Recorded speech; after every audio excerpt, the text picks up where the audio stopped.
Tick, tick, tick. The death knell for regional economies. And Australia tortures a father of 6 under US orders. Coming up on this week's episode of the Citizens Report.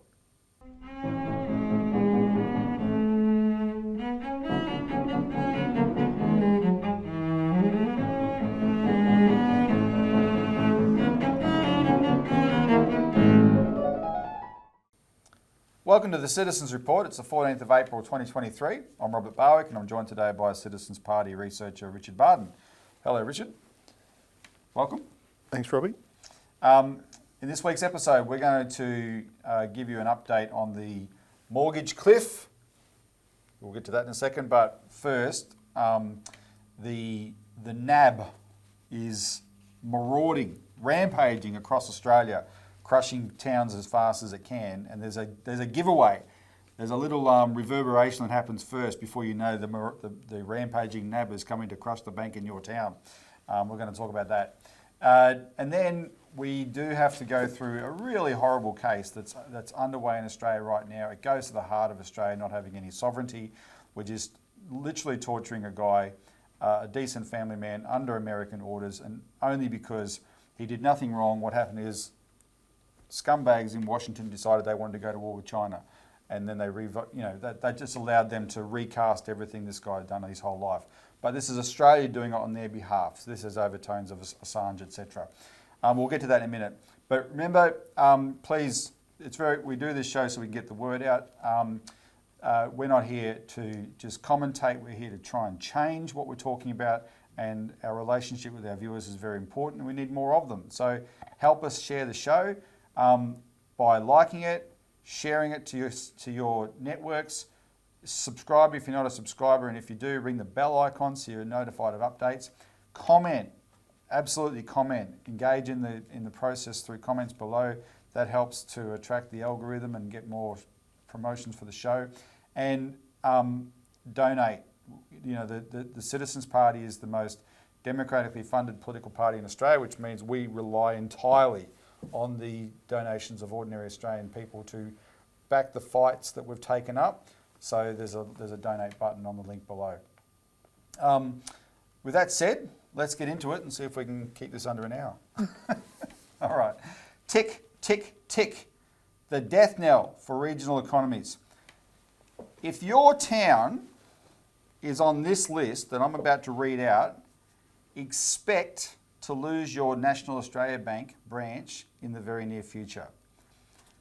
Biggendon, Blackwater, Burke, Bright, Chinchilla, Cloncurry, Cobar, Kahuna, Condobolin, Coonamble, Corrigan, Cunnamulla, Dongara, Dowran, Dunsborough, Edenhope, Finley, Gilgandra, Gloucester, Inglewood in Queensland, Injune, Inverloch, Jamestown, Japarut, Karratha, Katanning, Calabarin, Kerrang, Kojonup, Kununurra, Kyogle, Lake Cargalago, Manjimup, Miles, Millmerran, Mitchell, Mullumbimby, Mundubbera, Nagambie, Narrogin, Nil, Northampton, Numurkah, Nyngan, Oberon, Orbost, Oyen, Pittsworth, Port Hedland, Proserpine, Quilpie, Quirindi,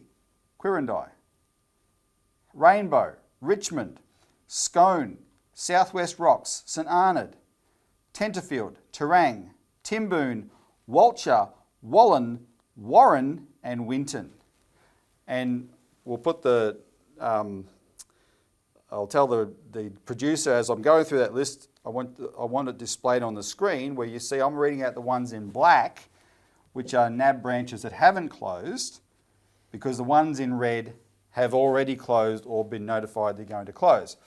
And what precedes the closure, Richard, of all these towns, these banks in these towns, is the first thing NAB does is reduce the hours of the bank, right?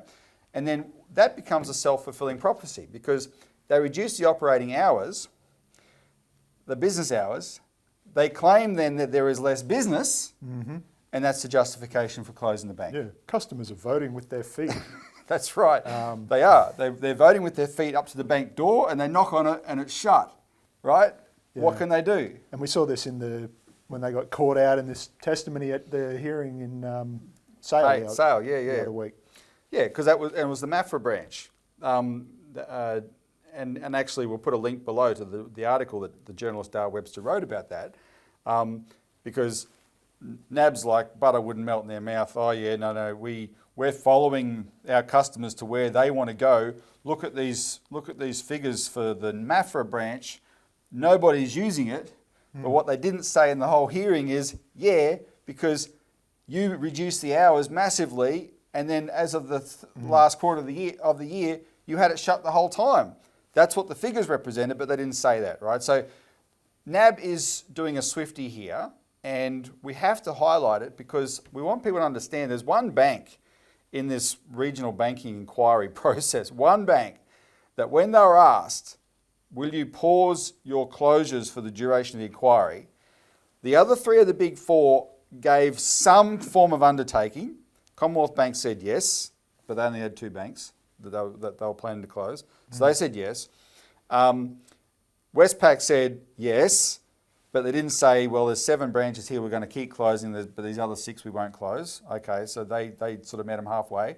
ANZ said, well, we're not going to stop the closure of the ones that we planned, but we will not do any more closures. We will not announce any new closures. That was ANZ's undertaking. NAB said, get stuffed.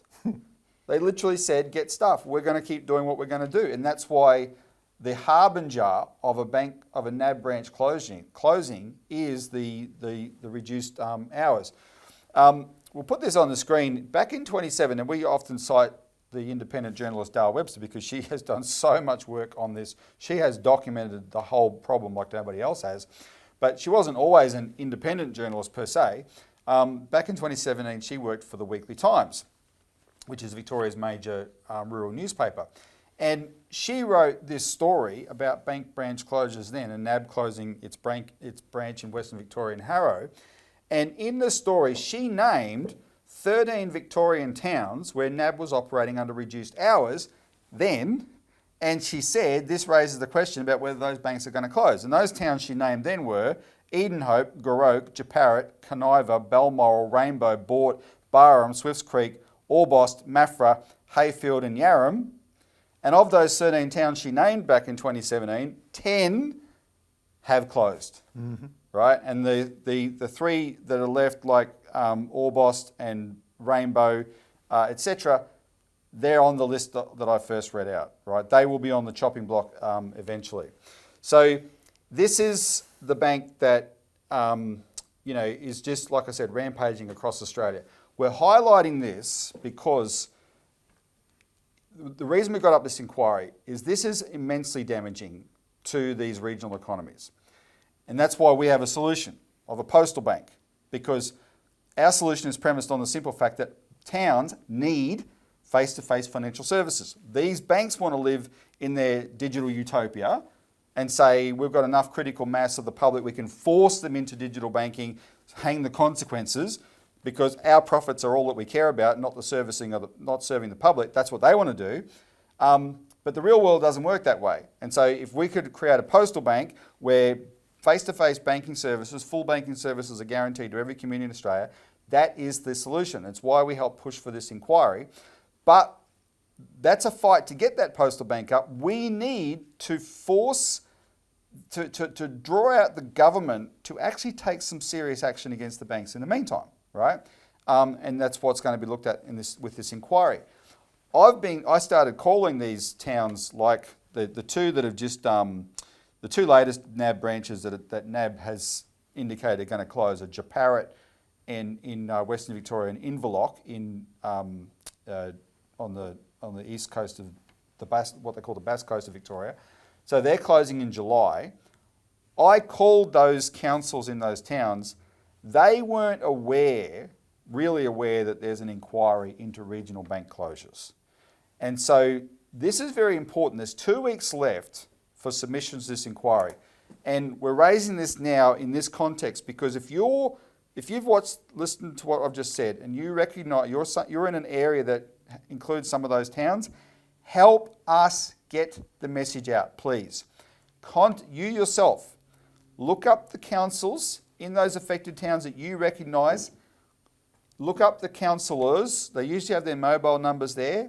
Call the mayor and ask them, do you know that there's a regional banking inquiry? Do you know that this bank in this town is in danger of closing because it's on reduced hours? There's a regional banking closure inquiry. Please make a submission, engage in the process so that this has as much information as possible so it can become the best possible inquiry that we can make it. And that is something that's really, really important. If you, the viewer, can participate that way, that would be immense. That would be incredibly helpful.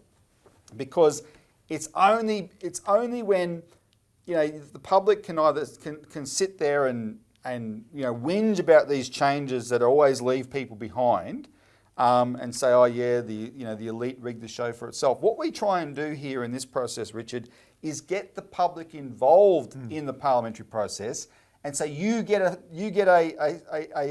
spot at the table. You're forcing yourself to the table where you cannot be ignored, because we can bring the public along in numbers, right? But that involves doing things like helping us get the message out in this way. So please do that. Because now we'll move on to another thing involving the banks, which is why I wanted to.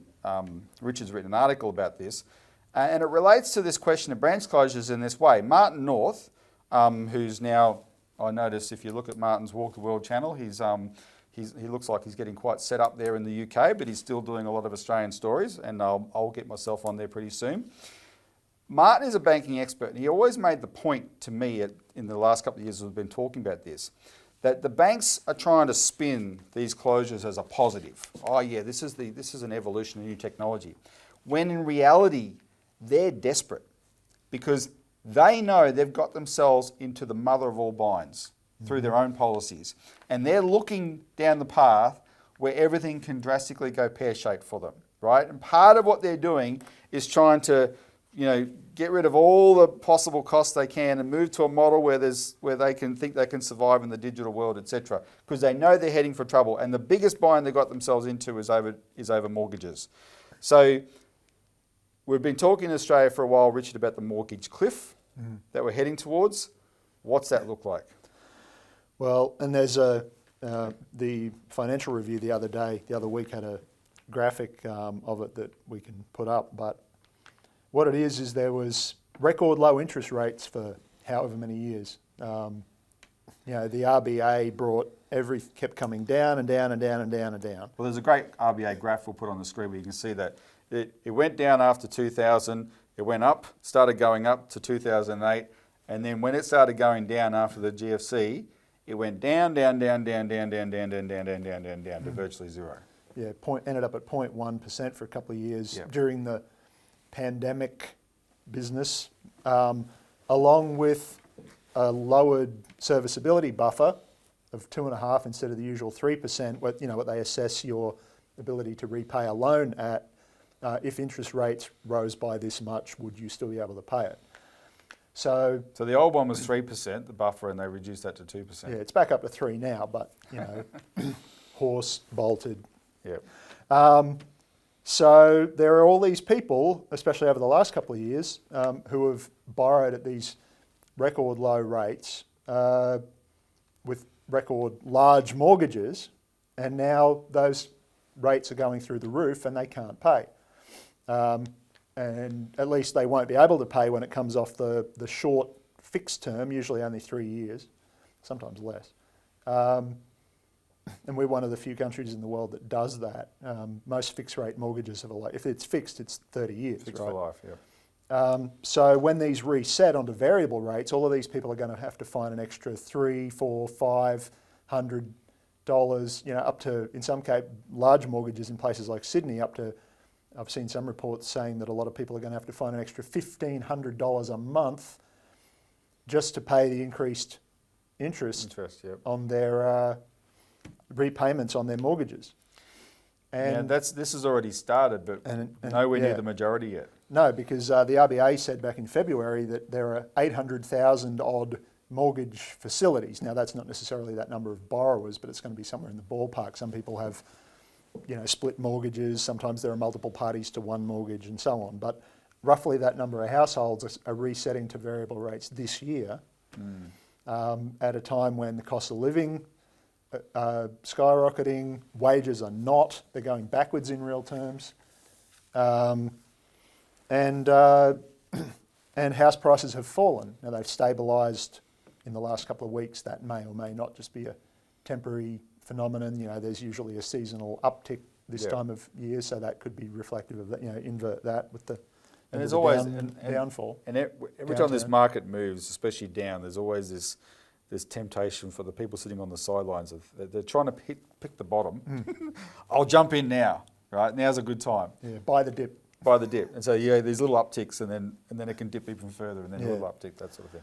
But what's going on here is why the banks are getting worried, publicly worried, some of them now, is that for 25 years, they've deliberately been building up a housing bubble with the complicity of the regulatory agencies that were set up in the reforms after the 97 financial system inquiry, the Wallace Commission.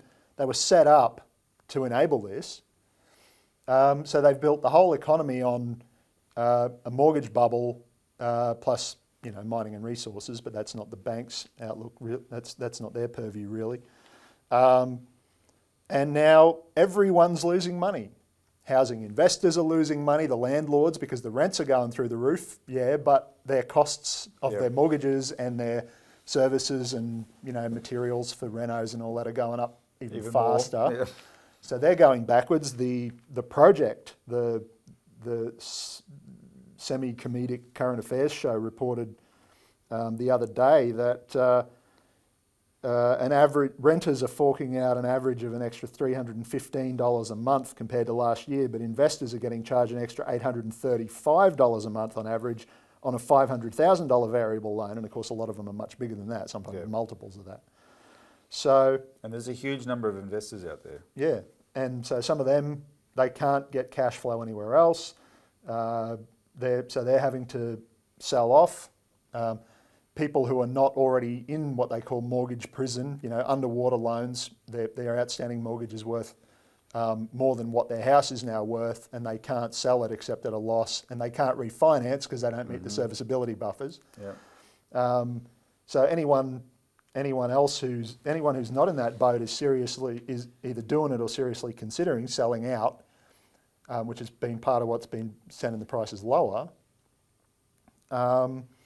And at some point, that's going to blow up on the banks because that's their whole business model, basically for all intents and purposes. Yeah, and there's the big four banks, which are 80% of the market, all have they're remarkably similar. They all have around 65% of their business in mortgages. And so a crisis in one is going to be a crisis in all. They share tens of trillions of dollars of derivatives exposure between them. They all buy each other's mortgage-backed securities, and along with a bunch of other institutions. They all borrow abroad at the same. They're all susceptible to the same currency fluctuations that are starting to kick in now. So when you're talking about a housing sector crisis, there's no way it's just a housing market crisis. The housing market crisis is by definition a banking sector crisis, and if it's a banking sector crisis for the four banks that represent 80% of our financial system, it's an Australia-wide economy crisis. Yeah, and for example, the CEO of Westpac, Peter King, has been publicly warning for over a month now that, these interest rate hikes are a blunt tool that they're trying to beat down inflation with. It's not working. Saying that it's off a low base, but nonetheless the trajectory is what's important here. The people in or approaching default, the rate is going up very quickly now. He told a business summit on Tuesday, just before the 4th of April, before Easter, that the next year will result in a spike in the number of customers unable to make their home repayments. So not just financially stressed, but just simply unable. He says this will cause defaults to, quote, reach previously unseen heights, or I should say that's not a direct quote, that's a paraphrase in the reporting of what he was saying at the summit. But and SQM Research, one of these well-regarded, generally accurate economic research companies, particularly focusing on the housing market because that's the big thing, said that as of March, quote, the number of properties selling under distressed conditions had increased from 6,220, increased to 6,220 from 5,917 the month before. And of course that was a marked increase on what had been beforehand. And the RBA says that 16% of households are already in what they call mortgage prison, which is what I was talking about before. You can't get out, you can't refinance, and you can't sell except at a loss. 16%. Of households with a home loan are in mortgage prison. And if the mortgage rates were to go up another 1 percentage point, which they probably will, because the RBA is locked in, basically they're on pause now for this month, but they said that will go up to 20% in the event of another 1 percentage point rise in mortgage rates. And that includes 45% of the poorest quarter of households already spending more than 30% of their income on mortgage repayments, which is the usual definition of financial stress, mortgage stress. And to give some context to those numbers, remember in 2016, there was a report come out about a secret internal APRA report from 2007, where APRA analysts had produced an internal report, and it stayed internal because they weren't allowed to publish it, that of the state of the mortgage market then, which was a much smaller bubble then, and they predicted that defaults were rising, and if defaults got to 7% defaults, and you've been talking about categories of mortgage prison of 16% and stuff like this, right? So if defaults got to 7%, that would be enough to trigger a broader collapse and a recession in Australia then. That's what they predicted. Now, APRA never published that report. They kept it secret because they didn't want to, APRA is one of those, well, to quote former ANZ Bank Director John Darlson, APRA is the monster that protects the banks, right, the bank regulator. But that was a warning then. So the figures we're talking about now are these much bigger categories, a 16% mortgage prison, 45% mortgage stress. It could very easily get to those kind of figures, those kind of levels, and then there would be a knock-on effect across Australia that can't be stopped. Yep. And the conclusion you've got to draw is that, to tie this back into the banking thing, we should never have allowed the financial system of Australia to be dominated by four big profit gouging banks in the first place, right? So if they're allowed to save their butts from a problem they created with the RBA of a housing bubble by preemptively reducing costs across Australia by shutting all the branches and mass withdrawing face-to-face banking services, which permanently changes the service level of Australia, right? If they're allowed to do that, then what's going to be left at the end when the dust settles and everything's reduced to ashes, right? That's what we're allowing them to do. We must intervene now in two ways. Have a public bank operating through post offices that can guarantee all but face-to-face banking service for all communities, so communities can function economically, and we need to have an intervention into this crisis and not the sort of stupidity the RBA is doing by this raising of interest rates. Yeah, which even they admit isn't working, but they're going to keep doing it anyway, because like the old aphorism goes, if the only tool you have is a hammer, every problem has to be a nail. The RBA guy who admitted this, that it isn't working, was Professor Ian Harper, the man who was in,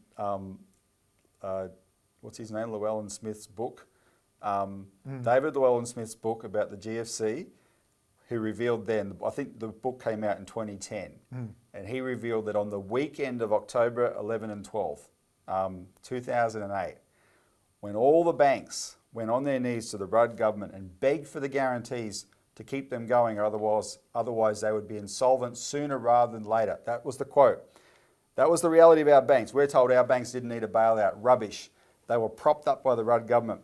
But that weekend, the same Ian Harper, according to that book, said to his wife on the Friday, go down to the ATM and get as much cash out as you can, because I'm not sure they're going to be operating on Monday. Yep. Right? The public wasn't told this, but Ian Harper from the RBA was. Yep. Good luck finding an ATM in a lot of places now. That's right. And that's the other issue. We've been talking about for years, bail-in. Yeah.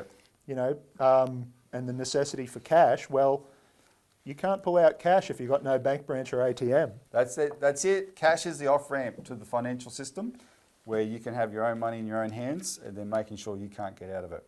All right. We better move on, Richard, because we've got a rather large story here.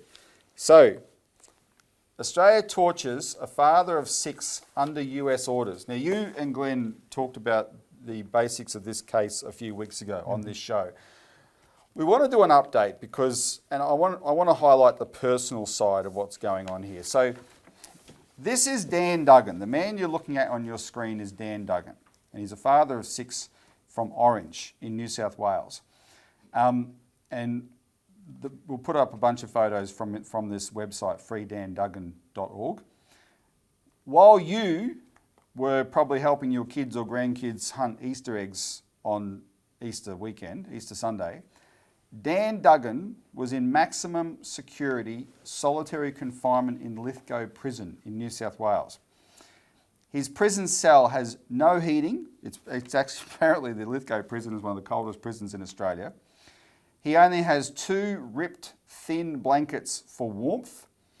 He had to buy a doona himself through the prison system in mid-February, but there's no rush to deliver this thing. It still hasn't been delivered. He doesn't have a doona. It still hasn't been delivered. And his wife, Safrine, is not allowed to visit him and bring him one from the outside, which, as you point out, they've got all the technology to x-ray this stuff, etc. Everything that gets ordered in goes through the same scans. Yeah. It's nonsense. It's bureaucratic nonsense, right? She could bring him one straight away, but she's not allowed to do this. They've got to go through the internal channels. This week, on Tuesday, I looked it up, Lithgow got down to 1 degree overnight on Tuesday because we're having this early cold spell, right? Dan Duggan is subject to constant lockdowns because of staffing issues at the prison. Now, what that's doing is inhibiting critical access to his legal team on multiple occasions, and that delays his ability to fight his case, and it causes him significant emotional and psychological distress, they report on the website. He is fed the bare minimum. So he gets 2 small meals delivered at 11:30 a.m. and 2 p.m. I'm thinking maybe I should go to prison for a while and go through this. I shouldn't make light of it, but that's all he's fed. 2 meals, 11:30 a.m. and 2 p.m. And anything additional he's forced to buy at his own expense. So this is a pretty serious case. What Australian law did he break, Richard? None at all. The whole thing. This is an extradition request. He's locked up because of an extradition request based on what are just run-of-the-mill white-collar crimes, even if he were guilty of everything they say, right? Yet, for some reason, he's in a prison where they only normally put convicted high-risk offenders, convicted and sentenced. Yep. This is not a remand prison. Yep. So again, you mentioned Assange. This is just like what they're doing to Assange in Belmarsh. That's the hole they throw people into when they don't know what else to do with them. This is one of those. Equivalent. Well, I mean, I suppose Sort the of. Goulburn Supermax would be the Australian equivalent of Belmarsh, but this is the next rung down, and it's not a very long step down. But he's accused of training Chinese military pilots in South Africa a dozen or more years ago, illegally, which he and his colleagues, the rest of whom have been charged with anything, say they never broke any laws, they did everything above board, but I want to go through those details, but what's this latest stuff to do with ASIO involvement in this? Well, the ASIO, according to his legal team, and this has got legs because they have got up a formal investigation by the Inspector General of Intelligence and Security, the IGIS, which is a statutory independent office in Canberra that oversees and investigates misdeeds by the intelligence agencies. So the accusation from Mr. Duggan and his lawyers is that ASIO, he was working in China and just going back and forward to Australia because his family's here, and his work was over there. And ASIO is accused of having lured him back here by giving him a security clearance that would dramatically expand his work prospects for his flight training business in Australia, and then rescinding it once he came back. But that's this is the kind of thing that, and you can sort of, it's almost, it's sort of, you know, circumstantial evidence that that this is purely a US designed operation, because that's legal for them to do over there. It's not here. And so this is reported. There's some articles on this in The Guardian that have been following So the case. Inspector General of Intelligence and Security is looking at that potential misconduct. Yeah, because if that were proven to be the case, because they challenged, his legal team challenged ASIO on this, they said, and ASIO refused to confirm or deny that old song and dance. So, but the IGIS has the powers of a standing royal commission. Now, it's deliberately under-resourced by the government because they don't actually like having ASIO scrutinised by anybody, including the statutory office holders. But they have launched an investigation now. So, before we begin, I just want to emphasise the point that what the number one thing the family is calling for right now is this guy, as you said, if everything about it they're saying is true, it's a white-collar crime. Yeah. He deserves to be out on bail. There's no justification for keeping him in prison. No. He's got a family with 6 kids, young children. He's not a flight risk, right, or anything like that. It's just purely vindictive what they're doing. And they're being that vindictive on behalf of the United States, right? So first of all, get that in your craw and let that stick, that this is how we're treating somebody. And it is very similar to Assange, etc., right? It's what we do now.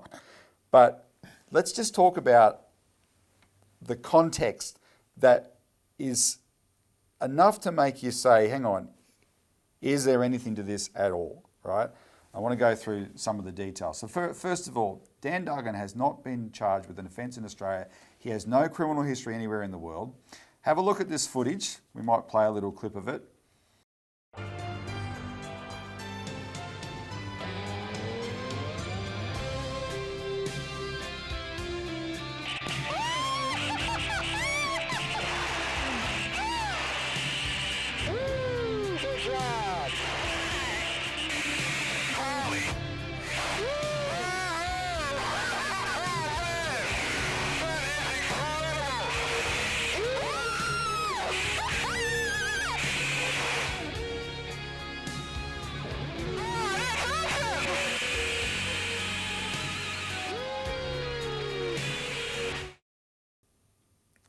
What you're seeing there is joyriders in Tasmania doing loop-de-loops in his Top Gun plane. It's called Top Gun Tasmania. It got on, I think it got on Australian Story or whatever once back in the day. That's 12 years ago. He had this really world-class little flight thing down in Tasmania. They called it Top Gun Tasmania. Joyrides for tourists. Joyrides. You heard that. So that's Dan Duggan on the right there with the glasses on. He's the one not squealing with pleasure because he's done it all before. So he was a Top Gun, right? That's what he was. Yeah, he was. I don't think we mentioned. He was an American. He was a United States Marine Corps pilot. Yep. And eventually pilot instructor. But he moved to Australia when he retired. And he met an Australian girl. His wife is Australian. Yeah, and so I think he was married once before actually. But anyway, that beside the point. But he became an Australian American. He became a permanent resident in Australia, and then some years later got Australian citizenship and immediately renounced his American citizenship because he wasn't interested in going back. So he's an Australian citizen, and he's been an Australian citizen since about 2012. Yeah. He's a permanent resident since about 2002, something like that. Yeah. Now, the arrest that was made on him last year, he was arrested. I think he just dropped his kids off at school, right? And he was arrested by the federal police or whatever. The arrest was made under a 2017 indictment that alleged that he provided military training to People's Republic of China pilots through a flying academy in South Africa between 2010 and 2012. And these dates are quite important. So his activities that he's been arrested for were 2010 to 2012. He was arrested in 2017, right? And there's a reason for the gap, and that's what we want you to focus on. Now, specifically, the indictment is providing services to a Chinese state-owned company for evaluations of Chinese military pilot trainees, testing of aviation equipment, training in tactics on landing on aircraft carriers. Not training in tactics on dogfighting or anything like that. No. Landing on aircraft carriers, like that's some special secret. They also add that he did this without seeking authorization, and he provided false information to purchase a US training plane called the, whatever it's called now, I forget, you can look it up. Now, the specific charges, there's 4 specific charges. The legal charges are conspiracy to defraud the United States, conspiracy to launder money, and 2 counts of violating the Arms Export Control Act. Those are the specific charges that he has, that's in the indictment, and that's why he's been arrested and faces extradition to the United States on those charges. Are those charges true? Well, we don't know, right? We very strongly suspect. Well, it's worth mentioning, and I mentioned this when we talked about this a few weeks ago, but that list right there shows you that this is a bogus indictment, a bogus arrest anyway, even if he were guilty. Because none of those things, bar the conspiracy to launder money, are illegal under Australian law, which it has to be arrested and extradited from Australia to the US or vice versa. Has to be illegal in both countries. So criminal conspiracy is obviously illegal in both countries. But if the things you conspired to do are not a crime in one country, then neither is the conspiracy, whether or not it happened. Good point. So and this is why it ties up with the sovereignty question, because why are we then throwing our own rules to the overboard in order to do this? Because we're doing this under orders, right? To give people a place to stand, Richard, to assess, could this be true? I want to cite 2 other cases. So the first one is another pilot who's basically been accused of doing similar to Dan Duggan. Work for the same outfit. Exactly the same outfit. It's called the Test Flying Academy of South Africa. That's who Dan Duggan worked for in 2010 to 12, and that's who this British pilot named Keith Hartley. And Keith Hartley is one of the British Royal Air Force's most famous Top Guns. He's the Chief Operating Officer at this Test Flying Academy of South Africa. Now, put this picture on the screen. This was in the Daily Mail last October. This is a very famous photo, apparently, in flying circles. Keith Hartley is such a Top Gun. His call sign is Hooligan. This is in 1988. And what may not look that, to the uninitiated, you might not think, well, so big deal. Well, so what's happening here is he's flying at 500 miles an hour without his canopy on and without oxygen, right? So he's showing off, but it was doing it in a serious way. They're trying to demonstrate something. This is what Keith Hartley was prepared to do, right? So he's very famous in British flying circles. This Test Flying Academy of South Africa has been, again, the dates are important. It's been operating since 2003. Hartley has worked there since 2005. I want to read a couple of quotes now from the Daily Mail. He has operated in South Africa and in China where, according to a TFASA company profile, he was responsible for teaching, contracts and developing business. Based at Oudtshoorn, a dusty town in Western Cape, South Africa, better known for its ostrich farms, TFASA was named and shamed in this week's intelligence briefing for recruiting British, Australian, Canadian and New Zealand pilots to work for China.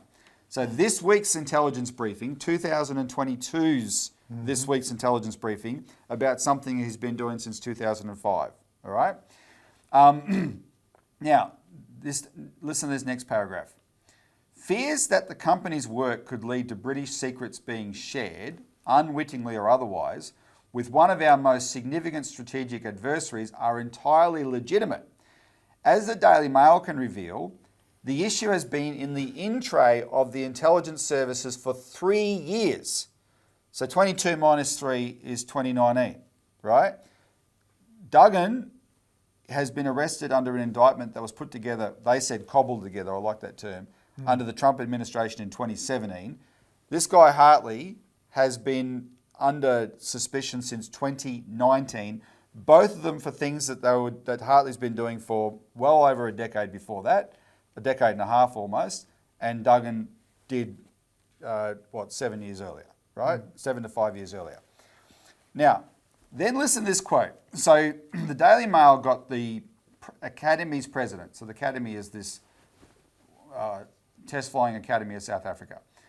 Jean Rousseau said to the Daily Mail, quote, again, pay attention. The Ministry of Defence has known for years what we do. We know they know because they have been talking to some of the British pilots involved throughout. Why have they done nothing until now? He added, no secrets have been leaked because no matter what training we do, there are very strong rules around handing over information. There are clear red lines and the smallest infraction means instant dismissal. And so, Richard, the reason I'm highlighting these dates is because they want the reader who's learning this in the news now to think, yeah, why are these top pilots earning all this money training our enemy? Our strategic adversary. Our strategic adversary, yes, Means enemy. enemy. But now you've even got some stupid politicians who get out there and blurt out enemy, right? Our enemy. Was China Britain's, Australia's or America's enemy in 2010 or in 2005? I can remember quite well that the British were leading the charge to become the clearing centre for yuan in international trade and cozying up to China, the British government and banks as much as they possibly could. Xi Jinping came to Australia for a state visit, the first Chinese president to do so in 2014 under a Liberal government. Yep, Tony Abbott. Tony Abbott was treated to a state this formal state dinner banquet thing.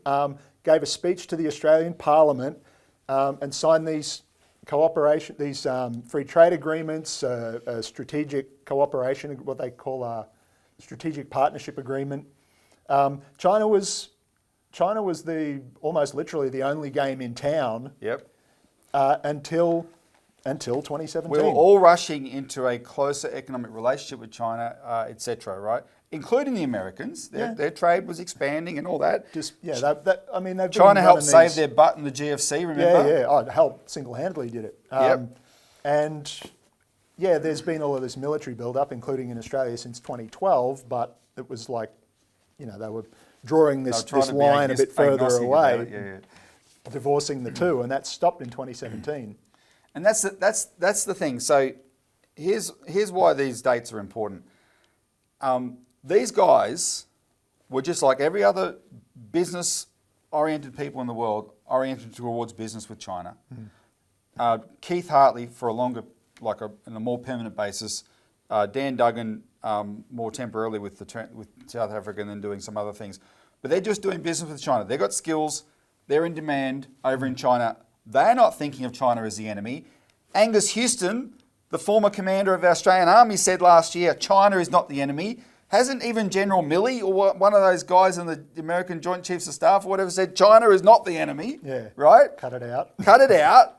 And these guys did not treat China as the enemy. They're doing business deals with them. But because in 2016, when Trump got elected, the shift had started before that, though. In the last years of Obama, those special documents they produced, their national security assessments, etc.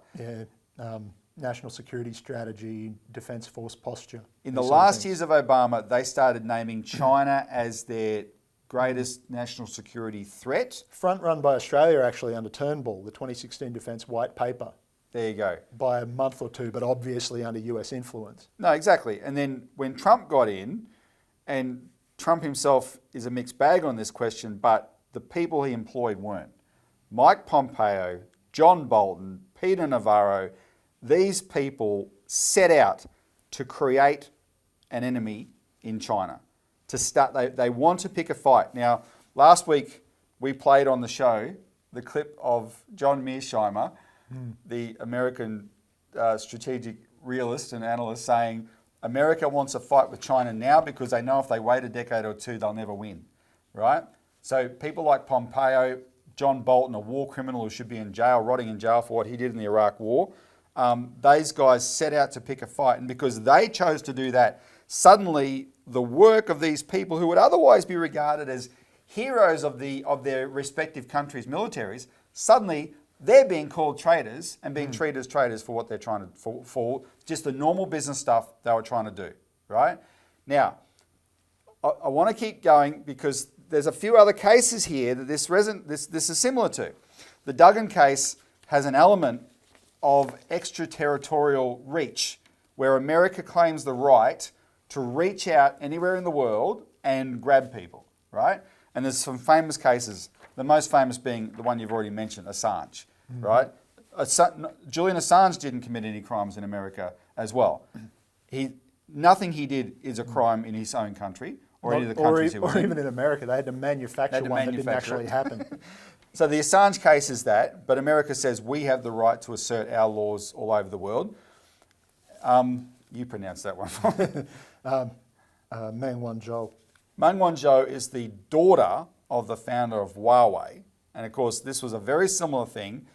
And this was particularly bizarre because Donald Trump had spent so long trying to extort essentially this trade deal from the Chinese. And the Chinese came to the table to do the deal, and they're sitting across from Trump down in Mar-a-Lago or whatever. That week, that very day, they're sitting across from Trump to sign the deal where they agreed to buy, what was it, $200 billion more American exports. Yeah, the stuff that Morrison blew up our exporters' markets, and the Americans picked it up.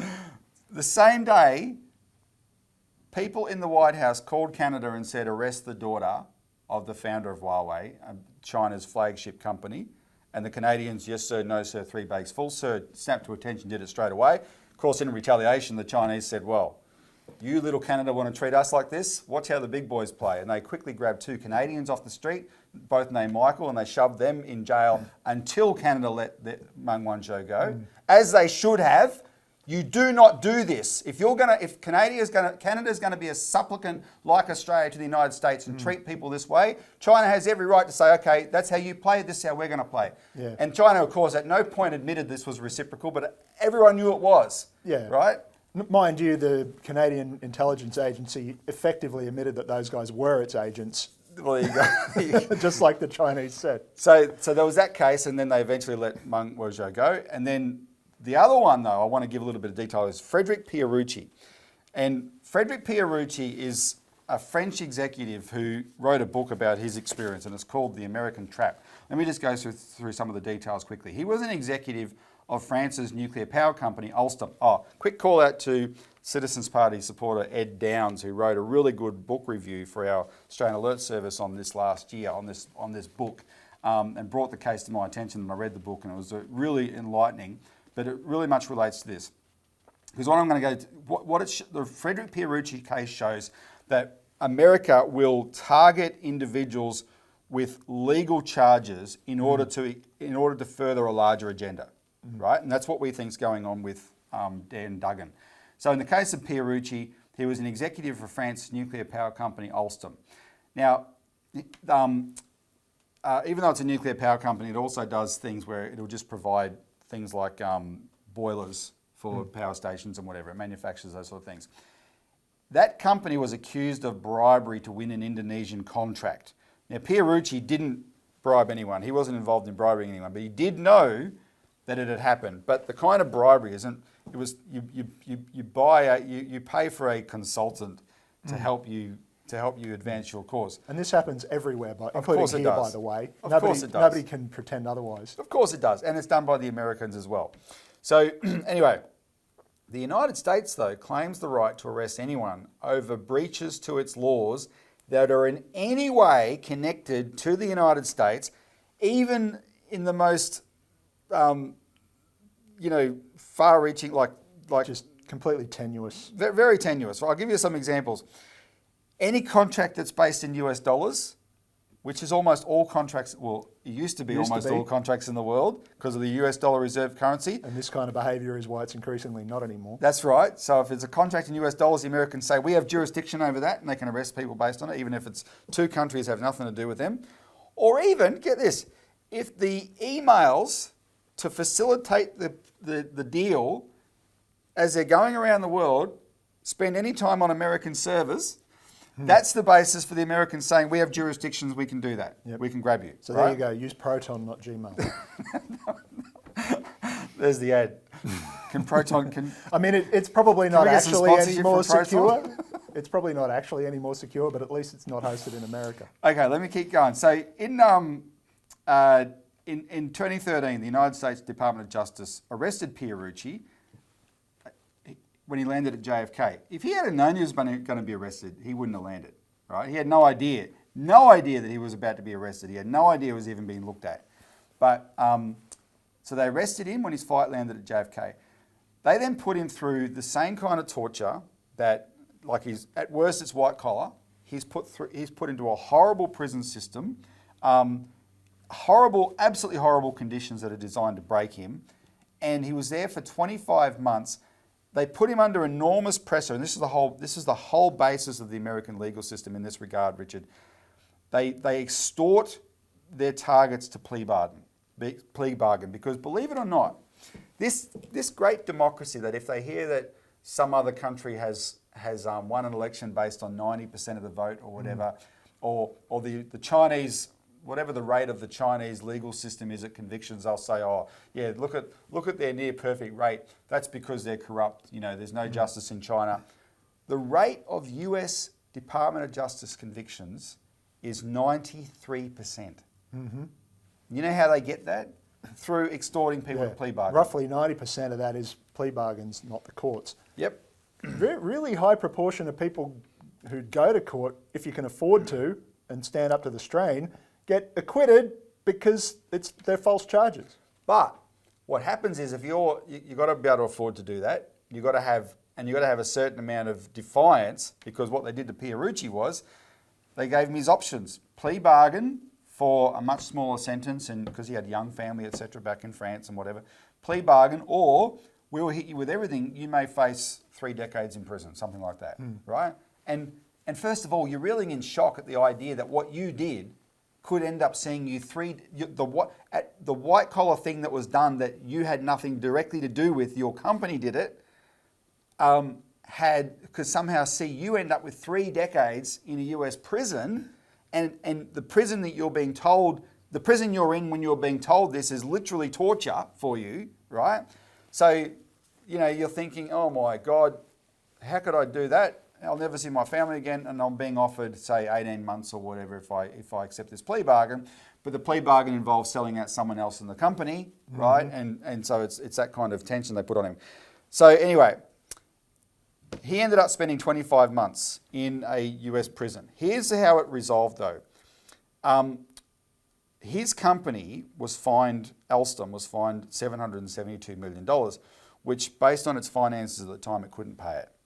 And because it couldn't pay it, it was forced to sell itself to its main American competitor, General Electric, which happened to be the company it beat out for the Indonesian contract. Yep. And that was the issue all along. And once that was done, Pierucci was released. The Americans extorted France to sell out their main nuclear engineering company to General Electric, and they tortured this guy in order to do it. And this is what Pierucci's written his book about, and this is what he's going around the world warning about. And he's calling the way the Americans do it the long-arm jurisdiction of America is used to extort countries by torturing the individuals involved to benefit Wall Street and American corporations, right? And incidentally, Richard, the French minister who dealt with this case, who had to go through the details, the French government minister, including signing off on the sale of Alstom under these terrible circumstances, happened to be Macron, the current president of France. Emmanuel Macron. And just maybe, is this why Macron, on his visit to China last week, I mean, when I say just why, has this helped contribute to Macron's outlook when he went to China last week and set the cat among the pigeons, including by saying we have to make ourselves more independent of the US dollar? Mm-hmm. Well, you'd have to think so. I mean, especially whatever you think of Macron, I think everyone would freely admit the guy has an ego the size of a planet. And having that put over him would definitely rankle. Of course. and also chauvinism, which is not necessarily a good thing, but it's where countries, assert their own, they're proud of their independence and their identity, national pride, right? And so on, yeah. Chauvinism is a French word. Yeah. Yep. And so, yeah, because what's the news? Macron has put the cat among the pigeons. What he said in China has totally freaked out everyone in the United States and Europe. And right? Australia. And Australia. But even though it's freaked out everyone in Australia, the other thing that's freaked out everyone in Australia, and you can quickly talk about this, is our Prime Minister, who we love having a bagging on this show lately. We wish to do it. We wish we didn't love it, but he's sort of pushed us to that. Finally, he's done something that we've thought, well, okay, because he was invited to go to NATO's summit in Lithuania, and he's turned them down. Or he hasn't officially turned them down, but basically let it be known he's not going, doesn't intend to go. So, okay, so we have to reserve the possibility that under pressure he may change his mind, because he's coming under pressure, including from the media. Yeah, and there's this, I don't have a copy here, but there's this, if you think about what you're reading, hilarious article in the Australian Financial Review that just shows you the state of journalism in Australia today. Like, there's this guy, Andrew Tillett, Yep. the political correspondent for the AFR. If you thought this guy was a journalist, if you got access, read his article today, or posted yesterday afternoon on their website about why Albanese would be a fool not to go to. It should be, just a shoo-in that he goes to NATO, because we're trying to put together these alliances to contain China, and we're trying to, we're trying to get support for Ukraine against Russia, and we've been knocked off our pedestal as the largest non-NATO donor, and all, and yeah, isn't that terrible? That's terrible. Quick, let's donate some more. and why in God's name would Albanese not immediately say, yes, sir, I'm coming to NATO, sir? So this is a journalist whose job is to report the weather and the political developments, and instead he's writing an opinion column to pressure the Prime Minister to go to NATO. Yeah, and it's one of the longest articles I've ever seen from him. Most of his stuff reads like it was copy and pasted from Defence Department background briefs, but when this is not journalism, hashtag. But what it illustrates is the enormous pressure that's been brought to bear over the last 5 or 6 years to make sure that Australia marched in lockstep with this radical shift out of the United States to provoke a war. And you've got to see that agenda as the context for what's happened to poor old Dan Duggan, right? Where, I don't care if he's born in America or whatever, he's a fellow Australian, he's an Australian citizen, he is being tortured, his family is being psychologically tortured, right? They're looking down an abyss at losing their father to this terrible system because we are going along with this agenda. So you've got Assange, you've got Dan Duggan, you've got David McBride, who, by the way, in November, the update on David McBride's case, the whistleblower for war crimes in Afghanistan, our friend who I've interviewed on the show, David McBride's trial proper begins in November now. They had to wait till November to find a spot big enough for the trial because David McBride has one witness, himself, and his honesty. That they want to bring 20 witnesses. The government wants to bring 20 witnesses against him to say why blowing the whistle on war crimes means he should spend 50 years in jail, right? So you've got these cases. Look at, take the beam out of your own eye before you take the splinter out of your friends. Look at what we're doing, people. The inhuman things we're doing in the name of these agendas, right? And so I think we'll put a link below. Sign the petition to help Dan Duggan. Just get behind the case. At a minimum, he should be on bail, right? Sign the petition, help get behind that case, and help us keep an eye on these cases and highlight them, because the people that are responsible for them are not good actors. They have a nefarious agenda. They've sold out Australian sovereignty, and if you're a patriotic Australian, that should enrage you no end and want you to be part of the fight to get our sovereignty back. But with that, we're nearly out of time. Any final comments? No, I think we pretty much covered it. All right. Well, thanks very much for joining us again, Richard, with all your specialised knowledge. Thanks to the viewer for tuning in. Remember, like I said in the first segment, help us get the message out to those towns. Look below. We'll pause the show at that point and read the names of the towns and any ones you recognise. Help contact those councils and those towns to make submissions to the regional banking inquiry. If you haven't made your own submission, make sure you do, and sign the petition for Dan Duggan. And otherwise, thanks for tuning in. We'll see you next week for more of the Citizens Report.